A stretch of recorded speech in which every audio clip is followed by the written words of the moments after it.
pergunta agora, a próxima pergunta também de uma pessoa que preferiu não se identificar. Quando alguém incentiva ou pressiona outra pessoa a abortar, essa participação também pode gerar consequências para quem influenciou essa decisão? Com certeza, com certeza.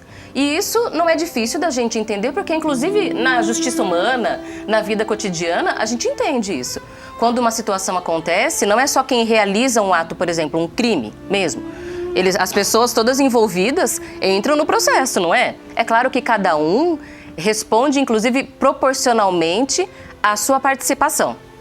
Do ponto de vista espiritual, que é uma justiça ainda mais perfeita e que conhece realmente as intenções, o que é que estava acontecendo, a justiça humana nem sempre alcança isso, a espiritual consegue. Cada um vai responder por aquilo que faz, de bom ou de ruim. Essa é a lei do Apocalipse que aprendemos na religião divina, que é a lei das obras, sejam elas boas ou ruins. Aliás, a lei do karma, que muitas vezes a gente busca, é a lei que nos mostra que para toda escolha que a gente faz, para toda atitude, tem uma consequência, boa ou ruim, de acordo com a qualidade da nossa decisão. Então, podemos criar karmas bons ou karmas ruins. Agora, é muito importante pensar que o aborto hoje provocado é uma grande discussão, porque tantas vezes tentam apequenar os motivos para o aborto, quando na verdade ele é muito mais complexo e as soluções estão muito além do que é a responsabilidade da mulher. Não é a mulher que decide, não é. A mulher não gerou o filho sozinha. A mulher não pode e não deve criar um filho sozinha. Uma sociedade que abandona as mulheres para que elas, no momento de fragilidade, porque toda mulher grávida, mesmo quando ela planejou a gravidez, está no momento de fragilidade emocional, hormonal, espiritual, social, em relação ao futuro. Toda vez que a gente abandona essa mulher para se virar sozinha, nós estamos deixando de cumprir nossa responsabilidade. E a gente, fazer isso é abrir mão.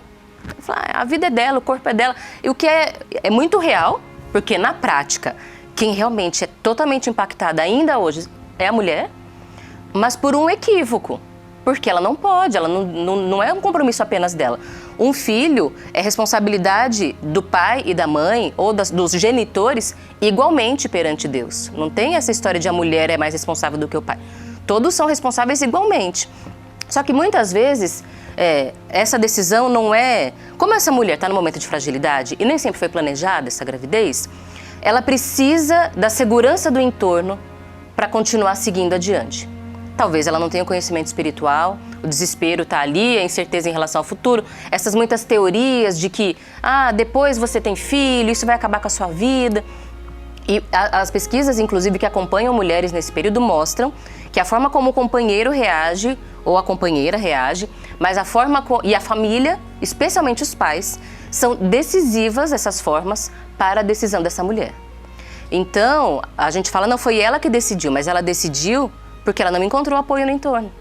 Porque ela olhou para a família dela e todo mundo estava criticando o que estava acontecendo, estava só ali julgando o que a mulher estava vivendo.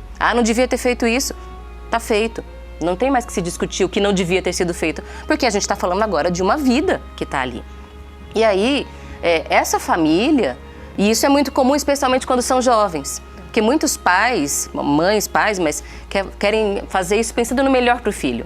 Mas vai acabar com a vida da minha filha, mas meu filho está muito novo para ser pai. E acabam influenciando, isso é muito comum. Aliás, muitos jovens também procuram um aborto provocado porque têm medo de contar para os pais que engravidaram. Pense só, o medo é tão grande que eles vão fazer um aborto antes mesmo de contar para a família. Porque não sei o que minha mãe vai fazer, olha só que situação. O ideal é que os nossos filhos nos procurem mesmo quando eles estão com medo e com insegurança em relação ao que fizeram, mas que eles tenham confiança suficiente para recorrer a nós. Então, a gente tem que olhar para a responsabilidade que é de todos, mas especialmente de uma pessoa que está fragilizada. E nós vamos ter que lidar com isso. E nem sempre é o que as pessoas querem ouvir. Eu vou trazer aqui mais uma página do livro Jesus e as Sete Igrejas da Ásia. Peraí, que agora eu desmarquei minha página. Deixa eu procurar. 477. Deixa eu ver, obrigada. Deixa eu voltar aqui para isso. Página 477. A gente tem que tomar cuidado quando a gente fala desse assunto, porque esse é um tema em que nós não podemos nos deixar levar pelo que esperam, pelo que as pessoas querem que a gente faça. que as pessoas, pela opinião dos outros e tudo mais. Porque a gente está falando de defesa da vida. Não podemos nos esquecer, aborto é uma grave decisão que fere as leis divinas, que fere a vida, que não resolve os problemas que muitas vezes são apontados como motivo para o aborto. Ah, é falta de insegurança, isso ou aquilo. Todos esses problemas, eles são de responsabilidade da sociedade também. Então, a gente não pode se deixar levar. E aí, qual inclusive, o que é de mais sagrado? A gente já teve destaque aqui no Comando da Esperança do texto do irmão Paiva, em que ele fala do lugar sagrado e santo, que é o íntimo das criaturas, que é o útero humano. Vamos aqui à página 477, o plano suicida de Satanás. Porque estamos pacientemente estudando juntos a carta de Jesus à igreja em Filadélfia. O que Satanás quer, ele que no dizer do irmão Zarur simboliza a soma de todas as maldades humanas, senão destruir o mundo. Aliás, é um tiro no pé, porque em seu plano suicida, nem ele mesmo escapará da segunda morte. Mas raciocinemos. Como ele pensa obter êxito? Justamente atingindo o coração das mulheres, dos homens, dos jovens e das crianças. É por isso, pessoal, que nos debruçamos sobre o último livro da Bíblia Sagrada. Estamos aqui para alertar contra as investidas ardilosas das trevas e muitas vezes nos valemos de eloquência para sacudir as mentalidades e enfrentar as seduções do mundanismo. As seduções do mundanismo que querem arrastar multidões ao poço do abismo. Não estamos preocupados em parecer bonzinhos, entre aspas, aos olhos dos outros, porque na realidade isso só serve de pretexto para se agir com covardia e deixar tudo acontecer, permitindo que irmãs e irmãos nossos que se encontram em apuros se percam na leviandade de suas ações. Nossa postura deve ser de justiça, jamais justiçamento ou vingança. Não precisamos parecer bonzinhos aos olhos de ninguém. Não devemos deixar as críticas ou cobranças sociais determinarem as nossas escolhas.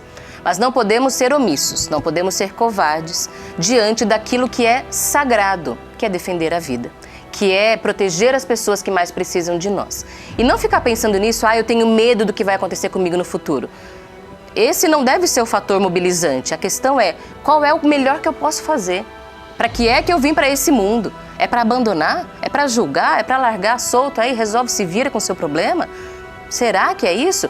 Nós já estaremos criando duras penas para nós mesmos antes de voltar ao mundo espiritual, porque na vida mesmo nós lidaremos com as consequências da nossa negligência. É por isso que a religião de Deus, do Cristo e do Espírito Santo está aqui, para acabar com essa ignorância espiritual, acabar com o medo que provém da ignorância espiritual. Nós já aprendemos com o nosso irmão Paiva Neto. Conte conosco para te esclarecer, para te dar esse suporte espiritual.